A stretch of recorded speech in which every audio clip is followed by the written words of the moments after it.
Imagine waking up one day to discover that the world around you, the people you love, the struggles you face, and even your own thoughts are part of an intricate simulation. This concept, often referred to as the simulation hypothesis, has captivated philosophers, scientists, and technologists for decades. It suggests that our reality might not be as tangible as we perceive it to be, but rather a highly advanced virtual construct. While it may sound like the plot of a science fiction movie, the simulation hypothesis has garnered serious academic and philosophical consideration. The idea that reality might be an illusion is not new. Philosophers like Plato and Descartes questioned the nature of reality long before modern technology gave us the tools to simulate virtual worlds. Plato's allegory of the cave, for instance, describes prisoners who mistake shadows on a wall for reality, a metaphor for humanity's limited perception of the true nature of existence. In modern times, the simulation hypothesis gained prominence through the work of philosopher Nick Bostrom. In his 2003 paper, Are You Living in a Computer Simulation? Bostrom proposed a trilemma.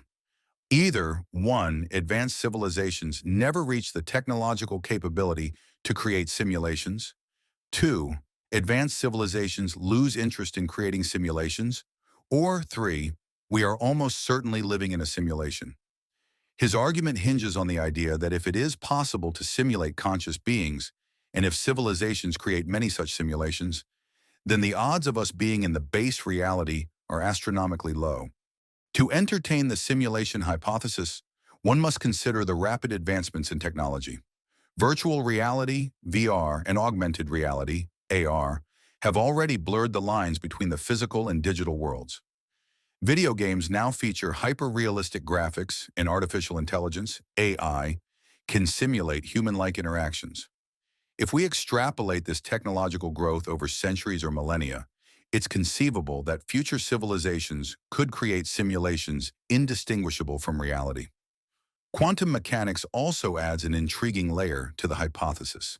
The peculiar behavior of particles at the quantum level, such as superposition and entanglement, has led some to speculate that the universe operates like a computational system.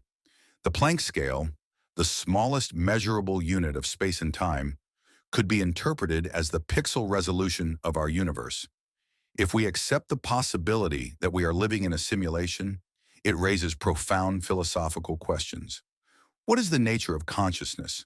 Are our emotions, desires, and decisions genuine, or are they pre-programmed? The concept challenges our understanding of free will and individuality. The simulation hypothesis also intersects with theological and existential questions. If a higher intelligence created our simulated reality, could this entity be considered a god? And if so, what responsibilities do we have toward this creator? Conversely, if we are mere simulations, does life lose its inherent meaning, or does it gain a new kind of significance? While the simulation hypothesis is compelling, it remains speculative. However, some scientists argue that there are clues in the fabric of our universe that could support the idea. For instance, mathematical foundations. The universe operates on mathematical principles, from the laws of physics to the structure of DNA.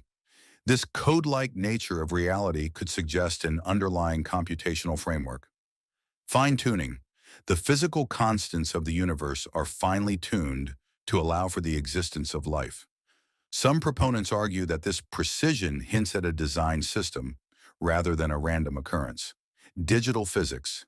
Theoretical physicist James Gates discovered error-correcting codes, similar to those used in computer programming, embedded in the equations of string theory. While this discovery is not definitive proof, it raises intriguing questions about the computational nature of reality. Critics, however, point out several weaknesses in the hypothesis. Occam's razor. The principle of Occam's razor suggests that the simplest explanation is usually the correct one. Assuming we live in a base reality is simpler than positing an elaborate simulation. Lack of evidence. Despite its philosophical appeal, there is no empirical evidence to support the simulation hypothesis. The clues often cited are open to alternative interpretations. Technological limitations. While technology has advanced rapidly, creating a simulation as complex as our universe would require computational power beyond anything we can currently imagine. Critics argue that such a feat might be impossible, even for advanced civilizations. Cultural and psychological impact. The simulation hypothesis has permeated popular culture, inspiring movies like The Matrix and Inception. These narratives explore themes of identity, reality, and resistance against a constructed world. Such stories resonate with audiences because they tap into a universal human curiosity about the nature of existence. Psychologically, the hypothesis can be both liberating and unsettling. On one hand, it invites us to view life as a game, encouraging creativity and experimentation. On the other hand, it can evoke existential dread as people grapple with the possibility that their lives are not real. If we are living in a simulation, ethical dilemmas arise. Should we strive to communicate with the creators of the simulation? Do simulated beings have moral value? These questions also apply to our own technological advancements. As we create increasingly sophisticated AI and virtual environments, we must consider the ethical treatment of entities within those systems. If we believe our own existence might be simulated, it challenges us to act with greater empathy and responsibility toward potential simulations we create. Advancements in technology and science may eventually provide more clarity on the simulation hypothesis. Projects like quantum computing and the search for a theory of everything could shed light on the fundamental nature of reality. Meanwhile, the hypothesis serves as a thought experiment that pushes the boundaries of philosophy, science, and ethics. Even if we never prove or disprove the simulation hypothesis, its exploration is valuable. It forces us to question our assumptions about reality, consider the implications of technological progress, and reflect on what it means to be human. Whether or not we live in a simulation, the journey of seeking answers enriches our understanding of existence. The simulation hypothesis is more than a speculative theory. It is a profound inquiry into the nature of reality. It bridges the realms of science, philosophy, and spirituality, challenging us to reconsider the fabric of existence. While definitive answers remain elusive, the hypothesis encourages us to approach life with curiosity and humility. Whether we are players in a cosmic game or inhabitants of a base reality, the pursuit of understanding is a testament to the resilience and creativity of the human spirit.